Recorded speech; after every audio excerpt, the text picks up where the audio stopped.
The devil's comfort trap. Why we self-sabotage and call it self-care. It's just way safer to craft a beautifully intricate story about why you're not quite ready than it is to actually step up, get a little messy, and just try. There is a way that appears to be right, but in the end, it leads to death. Proverbs 14:12. This ancient warning echoes a profound psychological truth. The devil on our shoulder isn't tempting chaos, but offering deceptive comfort, slowly steering us away from our true purpose. What if the devil isn't about temptation, but about comfort, the insidious voice that allows us to betray ourselves and others by rationalizing every missed mark? We've all heard the old adage, the angel on one shoulder, the devil on the other. It's a classic image, often used to illustrate the struggle between right and wrong, temptation and conscience. But what if this age-old narrative, particularly the role of the devil, is a profound metaphor for something far more subtle and insidious within us? You know how it goes. You hear these deep-sounding ideas, these profound-sounding thoughts that seem to wrap failure in philosophy. You've had a long day. You deserve a break. Don't worry, you can always start fresh next week. Hey, you're only human. Don't be so hard on yourself. Maybe this just isn't your time yet. You're still figuring things out. No need to rush. You're taking the right kind of detour. Everything happens for a reason. You had a harder starting point than most. It makes sense you're not there yet. You are healing. This version of you needs rest, not results. You are learning lessons others will never understand. That's your real progress. Your purpose is too big to come quickly. That's why it's taking longer. But if you really peel back the layers, most of these stories are quietly serving one, often unconscious master, to preserve your current identity. Because becoming that person you keep saying you want to be, that throws a wrench into everything you've used to define yourself. It would essentially kill off the version of you that built its whole existence on those comfortable excuses. So this narrative isn't just about laziness or fear. It's a hardcore act of self-preservation. Your whole system just doesn't want to mess up again. It's desperate to avoid another dose of shame, another moment of feeling exposed. So it cleverly renames sitting still as alignment, calls hesitance wisdom, and repackages plain old waiting as preparation. But deep down, if we're honest, most of us know the truth. It's just way safer to craft a beautifully intricate story about why you're not quite ready than it is to actually step up, get a little messy, and just try. So that devil on your shoulder we talk about, it's not actually gunning for your soul, it's after your story. Because if it can control the narrative you tell yourself, it can absolutely keep you stuck right where you are. And that, my friend, is the trap.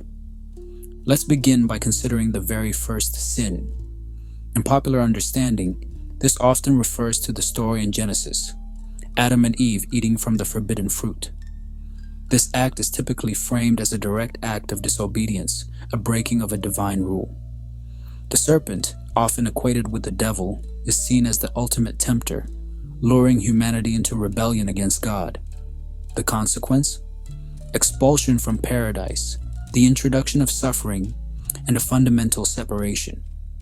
This narrative imbues sin with a heavy burden of external judgment and eternal damnation. However, let's pause and consider the immediate aftermath of that primal act.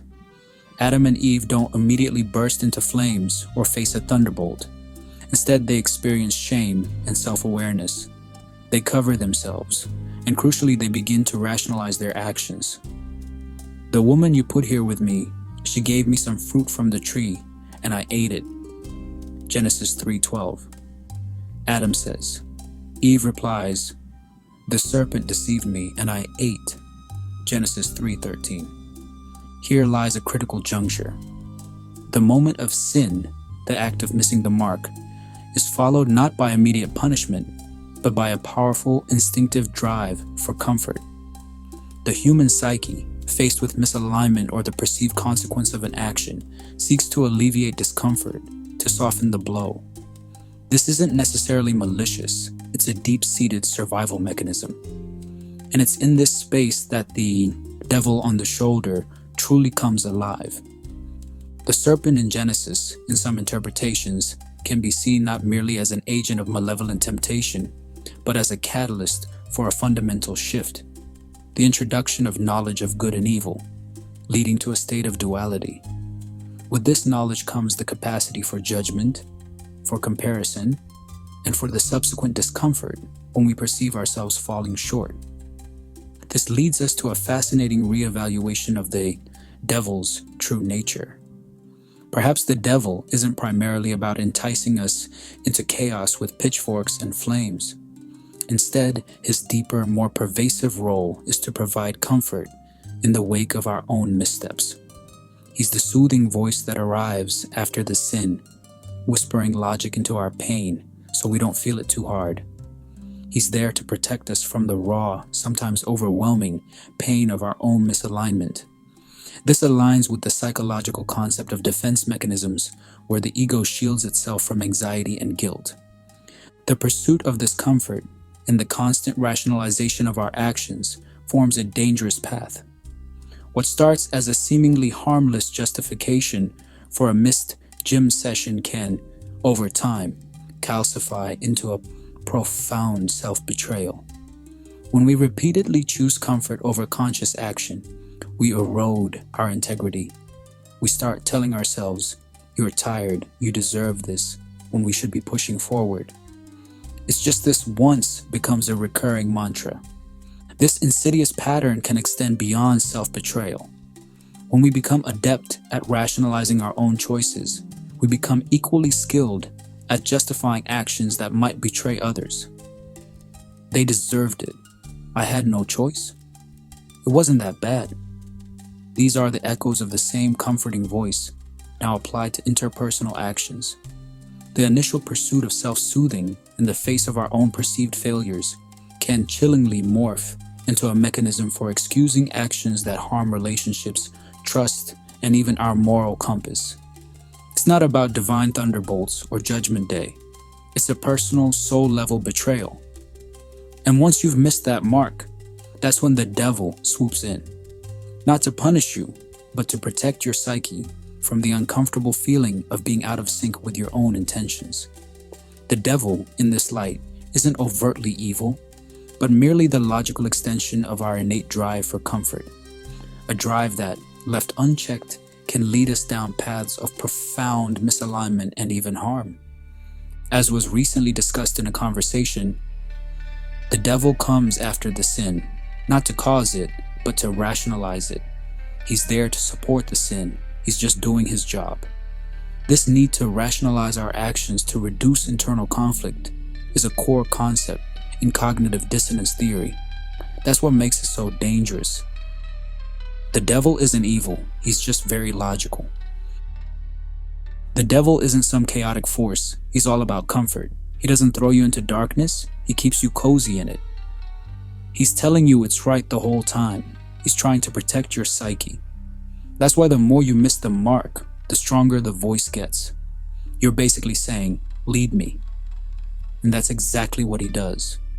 Every time you rationalize your choices, every time you duck responsibility, every time you numb yourself instead of reflecting, you're feeding that voice.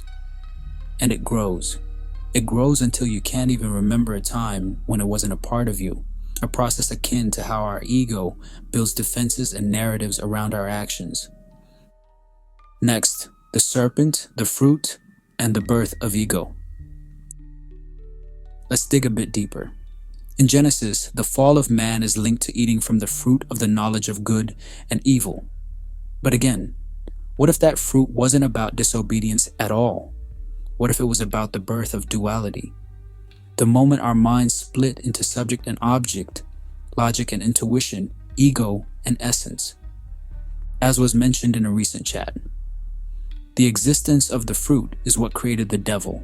Not eating it, the fruit represented the possibility of polarity, of thinking in separation. That's the fall. Logic itself isn't evil. It's what makes the devil possible. When you choose logic over your true purpose, rationalization over alignment, you're walking the devil's path. Not because he hates you, but because in a way you chose him. This interpretation echoes certain Gnostic ideas, where the material world's creation is seen as a deviation or unfolding, rather than a perfect divine act.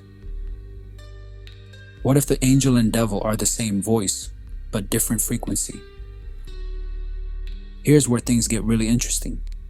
The devil and the angel, they're the same variable, just expressed through different choices. It's not two separate entities duking it out for your soul. It's one system and a response to your direction. This non-dual perspective, common in many Eastern philosophies and thinkers like Alan Watts, views perceived opposites as interconnected facets of a single reality. If you're living in avoidance and self-preservation, that inner logic steps up to justify and protect you. But if you're living on purpose, with faith and clarity, that very same voice transforms into your guide, your clarity, your divine support. Think of it like a GPS. If you go off route, it doesn't shame you, it just reroutes you. If you stay on track, it gives you precise directions. It's not about good or evil. It's about whether you're driving toward your purpose or away from it. You're okay is the most dangerous lie. Let's talk about addiction, chasing pleasure, procrastination, all the ways we delay our growth and disguise it as self-care. You rationalize your sins because you can't handle the pain of facing them.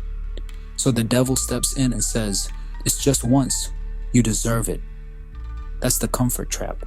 That's how people burn while smiling. This aligns with concepts of radical responsibility, where avoiding ownership of our choices can lead to deeper suffering, even if outwardly we appear fine. You might not suffer outwardly right away.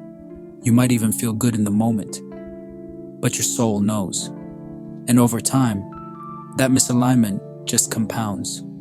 When people say, "This is the devil's world," what they are often really describing is a world designed to protect your ego, not your true essence.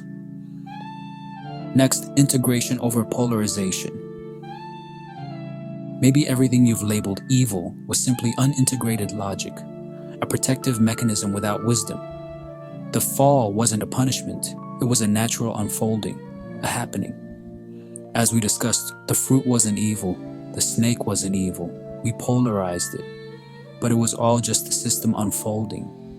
This echoes the Jungian concept of the shadow, where integrating the disowned or unacknowledged parts of ourselves is crucial for wholeness and growth. That's the core idea. If you can recognize logic as a tool and not your master, you start to bring harmony to your inner world. The devil loses his grip, not because you've defeated him, but because you've acknowledged and integrated its function. Final word. You gave it power, you can take it back. You set that gym goal last night. You decided on your spiritual path months ago. You knew what your aligned self needed, but then you missed the mark, and then you rationalized it. And that voice, your inner rationalizer, protector, your inner devil, took the wheel. You told it, "Lead me," so it did. But here's the powerful part. That same voice can actually serve your purpose. If you feed your chosen path, it will guide you. If you stay on track, it will align you. The devil isn't fighting you, he's following your lead. So, the next time that comforting voice whispers, ask yourself, am I truly honoring my purpose? Or am I just building a fortress around my avoidance? Because that, in the end, is the real sin. Not missing the mark, but convincing yourself it never mattered in the first place. This post redefines the devil on your shoulder as a comforting voice of rationalization that appears after we miss the mark. Sin. This insidious logic, born from our desire to avoid pain, protects our ego, but leads to profound self-betrayal. Understanding this mechanism can radically shift our perception, allowing us to see narratives more clearly, discern what genuinely leads us to our purpose, and recognize what subtly nudges us towards self-betrayal, fundamentally transforming our thoughts, beliefs, and behaviors. If this resonated with you, reread it after a moment of weakness. Take some time to reflect on the voice that guides your day-to-day choices. And if you're serious about getting back on track, consider diving into something like a 7-day rebirth kit to start tracking your inner compass and rewiring those signals you're sending out. Remember, your very vibration is already a prayer. The answer, it's your life.